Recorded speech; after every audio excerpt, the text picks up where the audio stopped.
With all teams even again, what in the world is happening in Survivor? Well, let's break down episode 4 of season 47. All right. This is a good one. This is a good one. As we've been mentioning, oh my gosh, I can't talk, is in these 90-minute episodes, we're seeing a lot more emphasis on camp life in the first kind of half hour of the show, which last week I complained about. And I mean, listen, my grievances are still there, but this week I enjoyed seeing it because I do think we saw some different elements, which is the beauty of these longer episodes. And I feel like they broke it up a little bit better because the immunity challenge was faster this week than like 45 minutes in. Yeah, and I think what it is it's almost like the layering of the episode. So I think it helps when the journey is after the challenge as opposed to before, because then it still just feels like we're taking so long to get to the meat of the episode.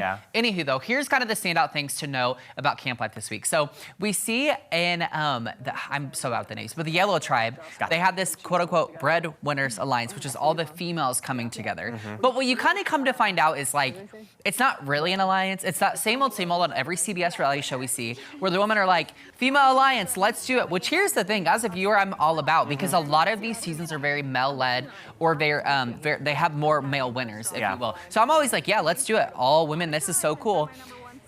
And immediately these women are like behind each other's backs, like, no, yeah, we're not actually working together. And they're bringing in the different men. So it's a whole hot mess and a half. But I am kind of curious to see if that goes anywhere.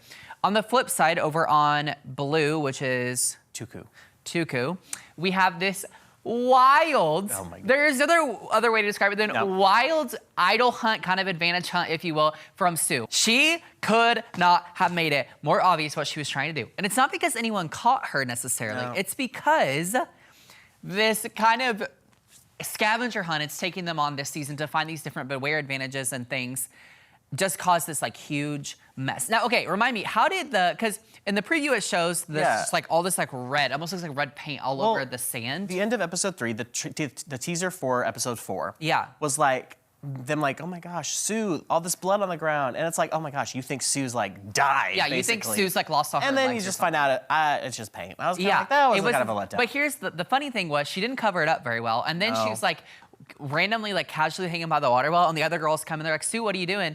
And she's got like paint all down her face and paint on her fingers and like, oh, what happened? And she's like, oh, I just fell. I'm like, girl, come on, have a better lie than that. I cut myself with the machine. Or that's what it was. First of all, if you're gonna say that lie, you need to have a gash that you have gotten or something. It was too much. So then the other big thing here is that Rome was kind of once again being macho Rome, being super rude to Saul. They tried to go on idol hunt and he's like, no, we're gonna watch you. You're not gonna go anywhere. And Saul's like, are you serious? And he was like, yes. It's crazy. Messy. I personally do not like Rome. I feel like he's too egotistical and thinks he's the hottest person to ever walk on the Survivor beach. Yeah, no, it's far too much. Okay, but the immunity challenge. So we get to the immunity challenge. This is also a reward challenge. Yeah. So the first place team gets 3 egg-laying hens, and then the second team that comes in gets 6 eggs from the hens. But getting to the challenge, these teams have to roll this gigantic metal cube down the beach and get 3 sandbags that are hung up. And once they get the sandbags, they have to toss all 3 sandbags through a makeshift ring that it could possibly knock down, and they have to build it again. But then after that, they have to quickly assemble, of course, a puzzle, because it's Survivor, and it wouldn't be Survivor without a puzzle. What's the challenge without a puzzle? Yeah, absolutely. But here's the thing. So Gata ends up winning. Rome is doing the puzzle with, I think, Genevieve, right? I think it was just him, honestly. No, well, he was kind of just doing the whole thing. But he ends up getting literally 0 pieces of the puzzle. He looked a mess. He looked like a little kid that's like staring at a game and doesn't know what they're doing. Right. And like the other teams are just like creaming them.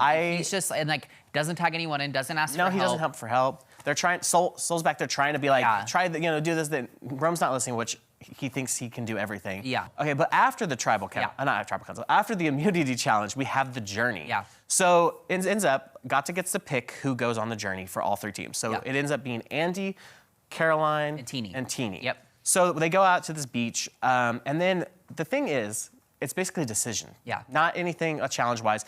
So the thing is that if one of them agrees to lose their vote at their next tribal council, then they'll share an advantage. But if they fail to agree on that, the one person, they'd all lose their vote, and no one would get an advantage at all. Yeah.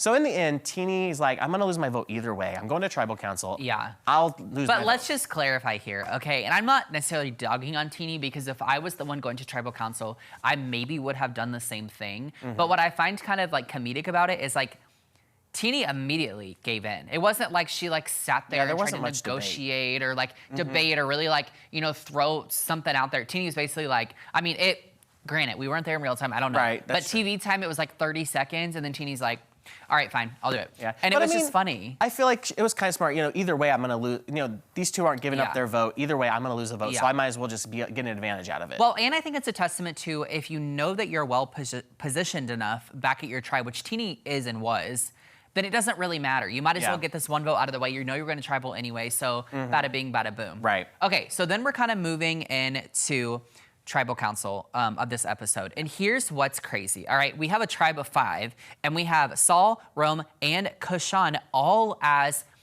targets. Yeah. And it's so messy, and it's like the editing on this was beautiful, by the way, because it's like every 5 minutes, a new name is thrown out. And like they're all blindsiding each other. Right. I was really rooting for Kashan getting Rome out. I know, Kashan really wanted to blindside Rome. I was too, but in a crazy, unexpected move, we get to tribal council, and Rome pulls out the steal a vote that he got earlier in the season and uses it on Kashan to take his vote, which, here's the thing, I was not against them getting out Kashan. Like, I was sad to see him go, but it's a good game move. Yeah. I was shocked that Rome did that. And although Rome does annoy the absolute life out of me, I actually thought this was such a strong move because then what happens is they all vote. So now Kashan doesn't have a vote. Teeny already lost her vote back at camp. So now you've just got those 4 votes, I guess, because he stole his. 2 are Rome's, So either way, Rome and Genevieve, who kind of are in cahoots on this, now have the majority and regardless can do what they want. So it was crazy. So of course, what then ends up happening is that Kashan is voted out unanimously